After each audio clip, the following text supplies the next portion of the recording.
Hi friends, welcome back to because embedded system ஐஓடியில் நம்ம already 2 unit cover பண்ணியிருக்கோம். இன்னும் 3 டிஃப்ரெண்ட் யூனிட்ஸ் இருக்குது ஃப்ரெண்ட்ஸ். ஸோ ப்ரீவியஸ் செமஸ்டரும் பார்த்துருப்பீங்க, நான் எந்த சப்ஜெக்ட் எடுத்தாலும் எண்ட் டு எண்ட் கம்ப்ளீட் பண்ணாமல் விட மாட்டேன். பட் அன்ஃபார்ச்சுனேட்லி இந்த செம் வந்து இந்த எம்பெடட் சிஸ்டம் கம்ப்ளீட் பண்ணுற மாதிரி பொசிஷன் இல்லை. அதுக்கான ரீசன் என்னன்னு நான் சொல்லிடுறேன் ஃப்ரெண்ட்ஸ். இப்போ யூனிட் 3 பார்த்தீங்க அப்படின்னா ஆர்டினோவை பற்றி இருக்க ஐஓடி பேசிக்ஸ் இருக்குது. தென் யூனிட் 4ல் ஐஓடியில் யூஸ் பண்ணுற ப்ரோட்டோகால்ஸ் என்ன, ஆர்கிடெக்சர் என்ன, அதெல்லாம் இருக்குது. யூனிட் 5 ஈஸியான யூனிட். யூனிட் 5ல் ஒன்றுமே இல்லை, ஜஸ்ட் கதை மாதிரி ஆட்டோமேஷனில் ஸ்மார்ட் அக்ரிகல்ச்சர் எப்படி ஒர்க் ஆகும், ஸ்மார்ட் சிட்டியில் என்னென்ன ஐஓடி இருக்கும், அதெல்லாம் யூனிட் 5ல் படிப்போம். ஆனால் இந்த யூனிட் 3லையும் யூனிட் 4லையும் ப்ராப்ளம் பார்த்தீங்கன்னா நம்மளுக்கு ஸ்பெசிஃபை பண்ணியிருக்கிற எந்த டெக்ஸ்ட் புக்லேயுமே கிளியராக இல்லை ஃப்ரெண்ட்ஸ், எந்த டெக்ஸ்ட் புக்கில் எந்த கண்டென்ட்ஸ் அப்படின்னு.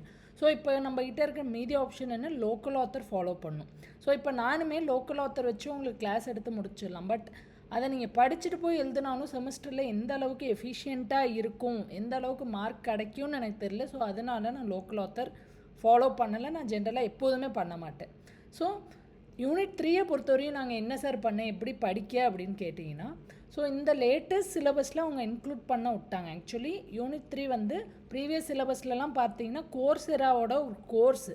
ஸோ அதில் இந்த ஆர்டினோ இருக்குது, ஐஓடி இருக்குது, அங்கேருந்து தான் ஸ்பெசிஃபை பண்ணி படிக்கணும் அப்படின்னு கொடுத்துருக்காங்க. உங்கள் லேட்டஸ்ட் ரெகுலேஷன் சிலபஸில் கொடுக்கல. பட் இந்த கோர்ஸ்லேயுமே பார்த்தீங்கன்னா நோட்ஸ் வந்து கிளியராக நோட்ஸ் ஃபார்மில் இல்லை, வீடியோ இருக்குது. ஸோ காம்ப்ரிஹென்சிவாக வீடியோ இருக்குது. ஸோ இந்த லிங்க்கில் போய் நீங்கள் வீடியோ வேணால் பார்த்துக்கலாம். ஸோ இதர் இந்த லிங்க்லேருந்து படிக்கலாம், இல்லை லோக்கல் ஆத்தர் புக்லேருந்து படிக்கலாம். நான் லோக்கல் ஆத்தர்லேருந்து எடுக்காத ரீசன், லோக்கல் ஆத்தரில் இருக்க கண்டென்ட்ஸ் எழுதுனா எவ்வளோ மார்க் கிடைக்கும்னு ஷூரிட்டி எப்போதுமே கிடையாது ஃப்ரெண்ட்ஸ். ஸோ அது வந்து நம்ம ஆன்சர் கீழே என்ன இருக்கோ அதை டிபெண்ட் பண்ணியிருக்கு. ஸோ அதனால தான் நான் லோக்கல் ஆத்தர் யூஸ் பண்ணல.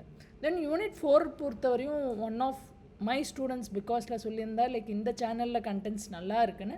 ஸோ இங்கிலீஷில் தான் எடுக்கிறாரு, வேணுன்னா இந்த சேனல் ஃபாலோ பண்ணிக்கோங்க, இல்லை லோக்கல் ஆத்தர் புக் வேணுன்னா லோக்கல் ஆத்தர் புக் ஃபாலோ பண்ணிக்கோங்க ஃப்ரெண்ட்ஸ், உங்களோட விருப்பம்.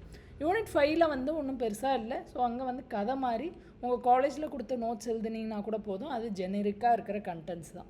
ஸோ வருத்தப்படாதீங்க ஃப்ரெண்ட்ஸ், நான் நிறையா செமஸ்டர் நிறையா டிஃப்ரெண்ட் சப்ஜெக்ட் எடுத்திருக்கேன். பட் இந்த சப்ஜெக்ட் கான்க்ரீட்டாக இல்லாத ஒரே காரணத்தினால என்னால் கம்ப்ளீட் பண்ண முடியாமல் மிட்வேல விட்றா மாதிரி இருக்குது. பட் ஓவர் டைம் நீங்கள் நிறைய விஷயங்கள் படித்து எப்படி படிக்கணும், எப்படி ப்ரெசென்ட் பண்ணணும்னு கற்றுக்கிட்டு இருந்திருப்பீங்க. ஸோ இந்த சப்ஜெக்டை பொறுத்தவரையும் மீதி இருக்க கண்டென்ட்ஸ் லோக்கல் ஆத்தரில் படித்தால் கூட நீங்கள் ப்ரெசன்டேஷனை நல்லா பண்ணீங்க அப்படின்னா அந்த சப்ஜெக்ட் கிளியர் ஆகிடும் ஃப்ரெண்ட்ஸ். ஸோ ரொம்ப போட்டு குழப்பிக்காதீங்க. சாரி அகெயின், நம்ம நெக்ஸ்ட் செமஸ்டர் பார்ப்போம். ஆல் தி பெஸ்ட், நல்லா பண்ணுங்கள். தேங்க்ஸ்.